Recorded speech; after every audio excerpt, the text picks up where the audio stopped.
ในวันที่ 30 มังกร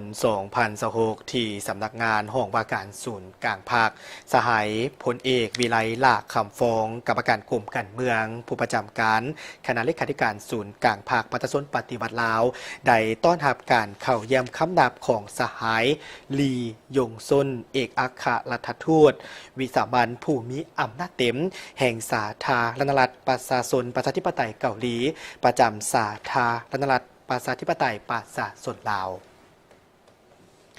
ในโอกาสดังกล่าวนี้สหายทูตได้แสดงความสมเสยต่อผลสำเร็จของกองประชุมใหญ่ครั้งที่ 12 ของพรรคประชาชนปฏิวัติลาวและสหายพลเอกวิไลลาภคำฟองก็ได้แสดงและสหายพลเอกวิไลลาภคำฟองที่ได้รับเลือกตั้งเป็นผู้ประจำการคณะเลขาธิการศูนย์กลางภาคสมัยที่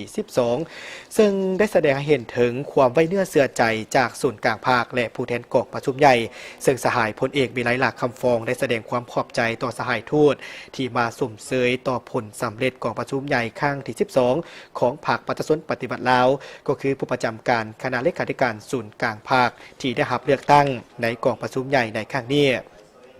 พร้อมทางได้แจ้งผลสำเร็จของกองประชุมใหญ่ดังกล่าวให้แก่สหายทูตได้รับทราบและแสดงความขอบใจต่อคณะบริหารงานศูนย์กลางภาคแห่งงานเกาหลีที่ได้ส่งโทรเลขอวยพรกองประชุมใหญ่ครั้งที่ 12 และส่งโทรเลขสมเสยในนามสหายกิมจึงอุ่นเลขาธิการใหญ่พรรคแห่งงานเกาหลีถึงสหายทองลุนศรีสุฤทธิ์ในโอกาสที่ได้รับเลือกตั้งเป็นเลขาธิการใหญ่คณะบริหารงานศูนย์กลางภาคประชาชนปฏิวัติลาวสมัยที่ 12พร้อมกันนี้ทั้งสองฝ่ายได้ตีราคาสูงต่อกับผลสำเร็จในการพบปะระหว่างการนำขั้นสูงสุดของภาครัฐประชาชนปฏิวัติลาวก็คือสาธารณรัฐประชาชนประชาธิปไตยเกาหลี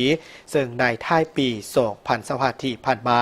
ยินดีร่วมกันสืบต่อในการประสานสมทบกันอย่างแน่นแฟ้นในการจะตั้งปัจขยายผลสำเร็จในการพบปะดังกล่าวเพื่อเป็นการประกอบส่วนเขาได้การเสริมขยายสายผูกพันมิตรภาพในการร่วมมืออันเป็นมูลเชื่อที่มีมาแต่โดนนานระหว่าง2ภาค2รัฐและประชาชน2ชาติให้ได้รับการเสริมขยายและพัฒนายิ่งขึ้นเพื่อนำเอาผลประโยชน์ตัวจริงมาสู่ประชาชน2ชาติ